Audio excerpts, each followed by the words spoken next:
Welcome to the new program, The Real Estate Guys, featuring myself, Alan Jacobson, from Palm Beach Gardens, Florida, with Keller Williams, and my good friends from other parts of the country. Trip, can you introduce yourself? Yes, good afternoon, everyone. This is Trip Dunman. I'm with Keller Williams Realty Partners in Overland Park, Kansas. And for those of you who don't know, that's a city outside of the Kansas City metro. Great. And my other good friend, Sean. Hey, everybody, I'm Sean Johnston. I'm with Keller Williams with the Deco Realty Group. We use the 72 sold program here in Billings, Montana. That's great. So what we're going to be doing with our program is we're going to be talking all things real estate. Today in our first session, it's Zoom. We're still trying to figure out how to do the Facebook Live so you can ask questions while we're doing the program, but that will come. And we're going to record this program. You'll be able to see it on Facebook. We will share it on other platforms as well. And we'd like to ask you as well to join us in future episodes and share what we are doing, because we have a lot of wonderful strategies that we're going to talk about. And you're going to have some great questions you're going to ask us that we'll be able to talk about. So today, our first topic is what, Sean? We're going to talk today about pricing strategies for sellers. Great. The question oftentimes, or the challenge that I think most of us as professional realtors run into is people, I call it Craigslisting. My mom and I, when we were flipping houses together back in the day, she always wanted to start high so that she had room to adjust rather than pricing her properties or our properties in a way that would be competitive in the marketplace. And what are the outcomes to approaching real estate like that? So I have a question to ask. So I look at Craigslist as kind of bottom of the barrel. I don't look at it as the kind of clients necessarily that look at real estate. So how would you say that strategy works? Now, everybody, I want you to keep in mind that Sean's in Montana, Trip is in Kansas City, Missouri, and I'm in Florida.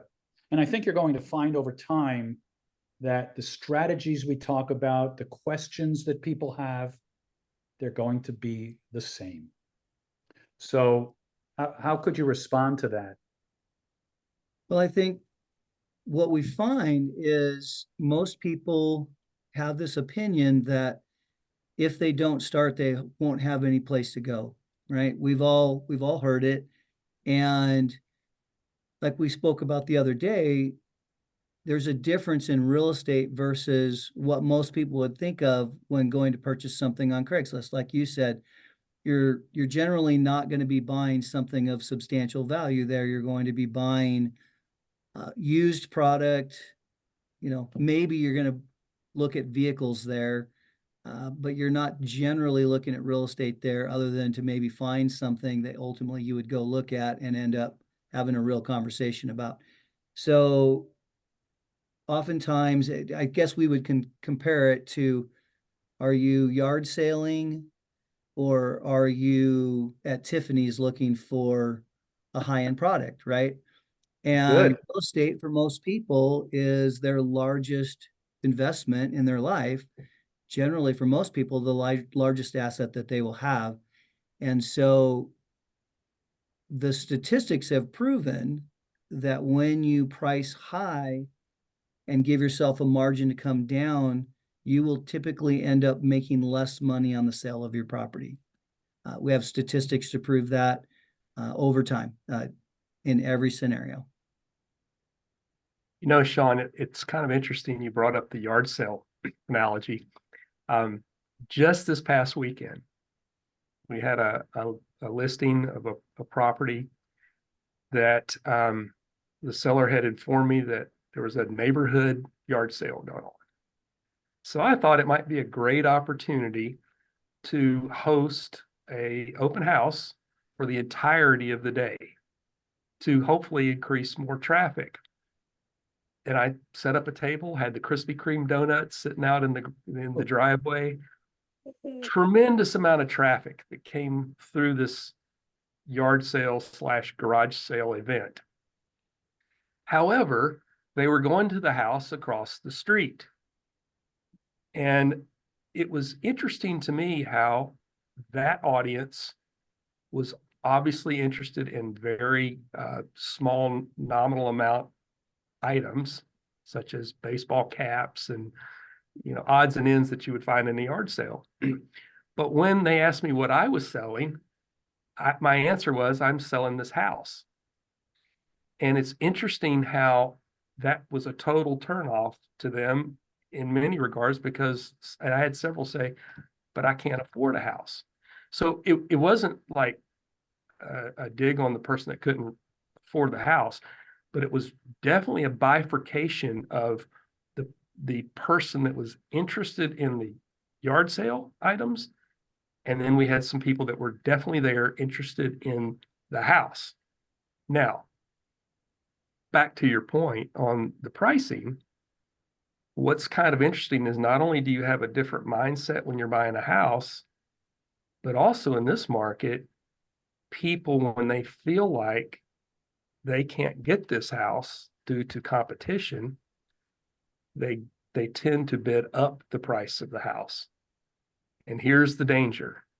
The danger is if you set it high at the beginning, no one comes to see it.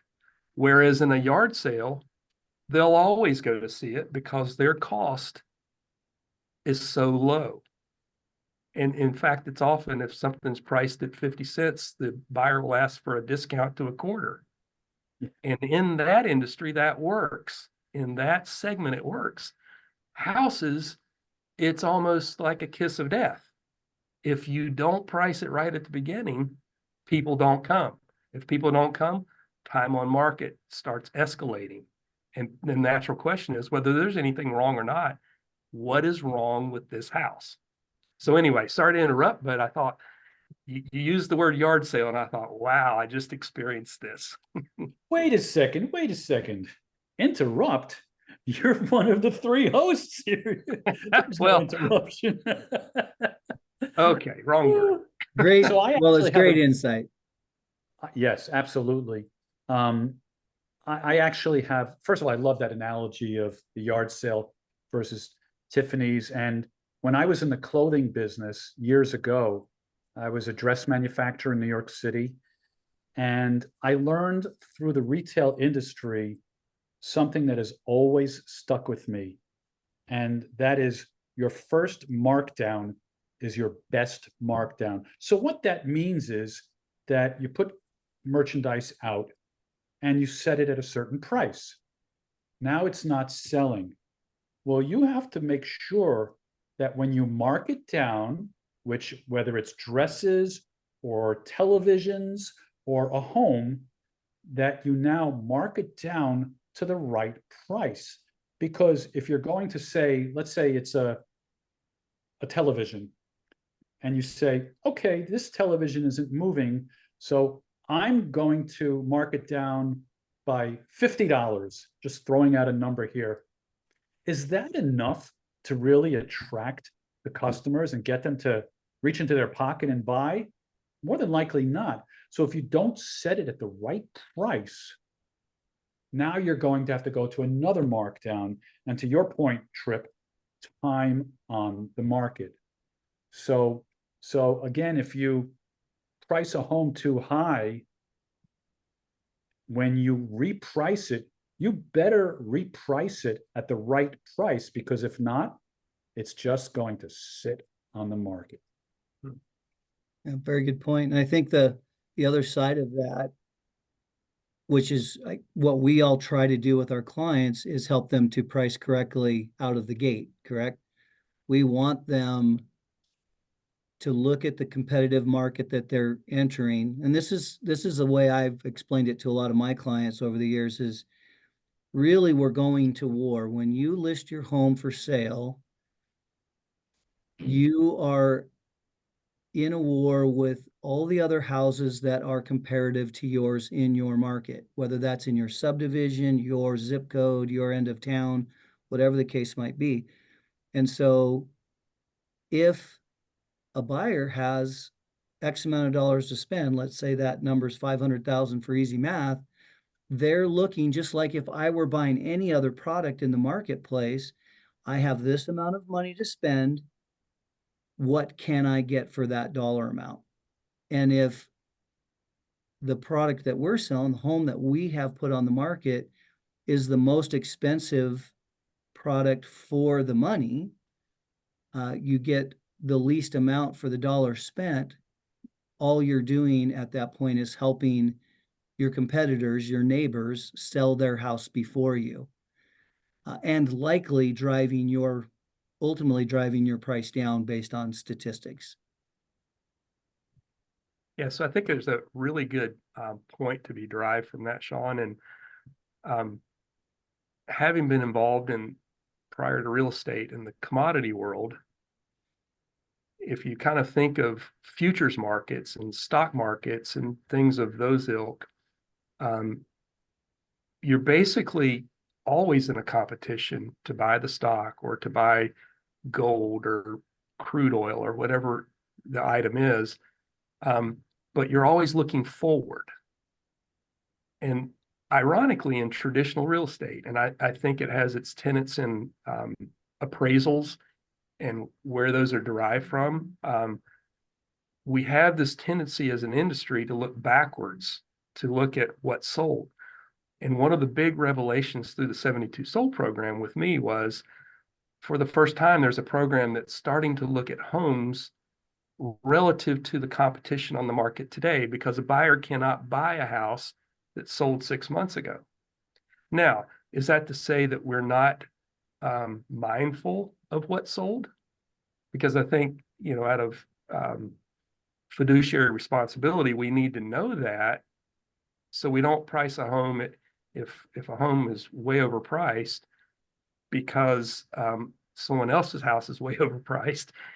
That might be the competition, but we're also not going to appraise if we close at a high value. So there's a tension there, but it was kind of revelationary for me to start thinking about homes priced relative to competition.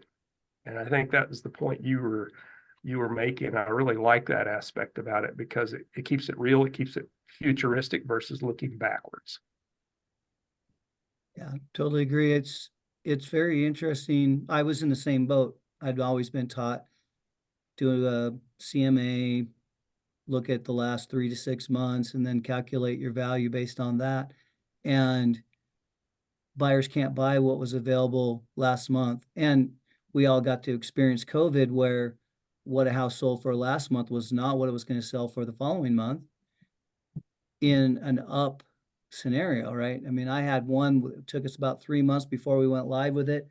And we adjusted our price probably 40 some $1,000 while incrementally while we were preparing to go live on the market, and then sold it for $75,000 more than we finally listed it at. Because again, we started at a place that everybody that was in that market, in that price point, wanted to come see the house. And we had multiple offers, and obviously, well, not obviously, but we took the highest, which ultimately also was a cash offer. But you can't do that, like you were saying, Tripp. That doesn't happen if you overprice your property. Right. You get crickets, and then people get frustrated on both sides of the coin. You have the seller frustrated, and you have an agent who's trying to do their job frustrated. I love the So point you made about. Go ahead. Sorry. Sorry. So it's really important in what you're both saying is that you have to pay attention. We as realtors, and in our conversations with our sellers, we have to together pay attention to market fluctuations. Sometimes the market goes up, sometimes the market goes down. To what you were saying, Sean, I had a home in 2021 that when I first told the seller what it would sell for, I said it was about $995. And it took her weeks, I mean, literally weeks, to declutter the home and get it ready for sale because she was moving from a 5,600 square foot home to something much smaller. And she had a husband who had passed away, a daughter who had left the nest, and just had so much stuff to get rid of. Well, during that time, the house increased in value at about $175,000. And then when I put it on the market, we actually got even more. It was crazy. But conversely, it could work the opposite way too, because something that we all saw recently, as mortgage rates crept up, there weren't as many buyers. So most agents were still pricing the homes as if it was a good market, and they were overpricing, and we started to see price reductions.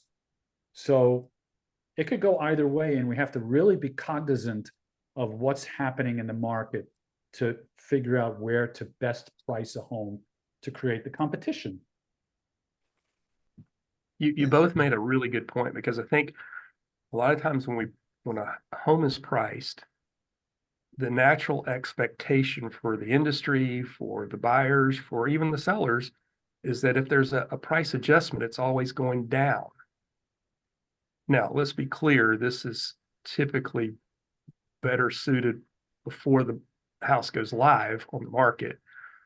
But I think it's very important to realize that sometimes those prices can go higher before it releases live on the market. And I think most people think it's automatically going to go lower. Well, that's not necessarily the case. And you guys have given two examples. I have one that won't go live till the end of the summer, but I put an initial price on it. Seller was agreeable to it. But I started doing price research on this price range in this particular area. And because this home's a lower priced home, realize there's not much out there, period, that ever comes on the market in this range. So we're going to adjust upwards as well without really being greedy about it. In other words, there's a fine line as to how much you do there, but at the same time, responding to supply demand issues that the market's telling you about. So let me ask you this question. That's a good point. What would happen and what would the conversation be like if the market shifts in a different direction come the end of the summer when you're going to put the listing live? Yeah, so that's a great question. I'm a big proponent of coming at those sort of discussions with data. And data can be a number of different metrics, but things such as days on market, number of homes selling, number of homes pending, number of price reductions. And one of the big ones that the consuming public doesn't have access to, but we as realtors do, is I believe your markets are probably similar, that we get a lot of these flyer blasts from agents. And you can always tell when a market is starting to shift when more open houses are announced, more price reductions are occurring, more broker open tours. And we see that by just the sheer voluminous nature of the number of emails that we get announcing that. Whereas when it's really tight in the market and not much supply and things are moving very quickly, you don't get hardly any of those sort of emails. So nice little subtle market feedback that we get from agents alone, and they don't even realize they're doing it. You just know the sheer numbers kind of reveal that. So that's information that we get. How would you convey that information to a seller? Can I share my screen real quick? Sure. And Angie gave us the 2-minute warning here about a minute ago, so I'm going to pull up and show you Angie? what Who's Angie? use. What's that? Who's Angie? Yeah. All You right. folks don't let's know see. who Angie is. She's our right hand, or maybe it's left hand. I don't know. I'm a lefty. All Oh, right. wow. It's really cool. So what you can see here, this is a great example of what Trip was talking about. First of all, I'm getting multiple emails a day right now. Today is May 21st of 24, and I'm getting multiple emails every day with price reductions because either sellers or agents have not priced their property correctly. And so now they're in that, oh dang, we've got to reduce our price, which usually for most sellers, if they're too far out of whack, starts to create a spiral. But what you can see here is this is one end of our town. We're in a small town of about 140,000 people. This would be average home price on this end of town. Well, you can see here, median list price is 444.5. Median price of a new listing is about 425. And 33% of homes that are currently on the market have taken a price reduction. In May, the hottest time of year for purchasing real estate. When you go and look at it on a long-term basis, and you look at the price reductions, you can see back in May of 2022, they were cleared down at on the 90-day rolling average, about 9%. Last year, they were a little bit higher than they are now, but we were having the adjustment in interest rates was still going back and forth. But you can see that this is bottoming out early in the year. If you look, let's take a look at a different zip code, the opposite end of town. And here you have 36%. This is a higher price point. We're up closer to the $700,000 mark. And we've got even more price decreases. Average days on market are going down, but this is how I explain it to clients. We sit down, we look at real data. I mean, these are numbers that surprise people. May 22nd, median list price of 675, and here we are 2 years later, and our median list price is 688. So just for research purposes and illumination, could you pull up 33410? That's one of my zip codes in Palm Beach Gardens, Florida. Go to And Palm Beach Gardens. we want Yeah. West Palm Beach. No, Palm Beach Gardens. Oops, sorry. Yeah, West middle Palm Beach. The guy in the middle, Palm Beach Oh, Gardens. Palm Beach Gardens. I'm sorry. There we go. So you're close to a balanced market. You're just barely a seller's market. 50% of homes in your market that are currently on the market have taken a price reduction. I mean, that's a heck of a number for sellers to see. One and two. And all the realtors that are coming to them are telling them pricing, but 1 out of every 2 is going to overprice the home. That's a scary statistic. Yeah, or they just haven't taken the price reduction yet. Well, right. We've all been with that person who says, no, I don't have to sell it that bad. We're going to sit here for a while. no. But we know, 50%, that's a big number, especially in the springtime. That is a big number. Trip, do you have a zip code? Yeah, I want to make a comment, Alan, specifically in your area. Think about the agents that are pricing the traditional way, looking at homes that sold 3 to 6 months ago. I would argue that those numbers right now are reflecting that 50% probability that prices are going to be decreased because they're looking backwards in a market that's changing. And so that's the disadvantage of looking backwards, is like you can't even sense it, but then you're on the market having to deal with the issue. So that's a perfect case right there, of yours. The zip code I was going to say, and we may be out of time, was 66062. And if we are, that's fine, but I wanted to throw that in there. What was it? 66062. 60062. I agree 100%. 100%. Yeah. So it's good you And don't. that's where we, and I don't think it was clarified because you mentioned 72 sold. Okay, I don't think it was clarified, but we all use a sales strategy called 72 sold, which has got accolades all over. It's an incredible way of doing business, but we use a strategy that's very different, and we do look at the competition, because if a home is sitting on the market for 30 days, 60 days, 90 days in the same community, in the same zip code, that tells us that that home has been rejected by other buyers. So we want to price it right so we could draw out all those buyers that were interested in that community or that zip code. And that's why it's so important to get that right at the beginning. 100%. Very true. And in your zip code, you have 10% higher price reductions this year than you had last year at the same time. You're at 24.97 or 25%.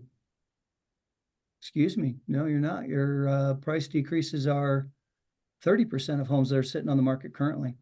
So again, pretty high number for this time of year. And this is the kind of data that sellers need to have in order to be able to make have these kinds of conversations and make the proper decisions in the moment, like you were saying, Tripp, to make sure that they don't stub their toe right out of the door and end up harming their long-term goal of getting the most money possible for the property. So 100%. So I think we're going to kind of wrap it up right now. We hope you've learned some valuable things from us in this first episode of the Real Estate Guys. One of the questions we wanted to pose to all of you is if you're interested in learning about the lawsuits that have been flying around the country. You've probably read headlines in the news, oh, the 6% commission is dead and things like that. Well, there's a lot of misinformation out there, and we want to be able to offer to you an opportunity to hear what's really going on and to ask questions of us. Would you guys agree with that? 100%. So thank you for joining us, and please spread the word about our program. We're going to try our best to be on Facebook Live next week, but regardless, you'll be able to watch us, and we look forward to sharing information with you in our next episode. Bye, everyone. Bye-bye.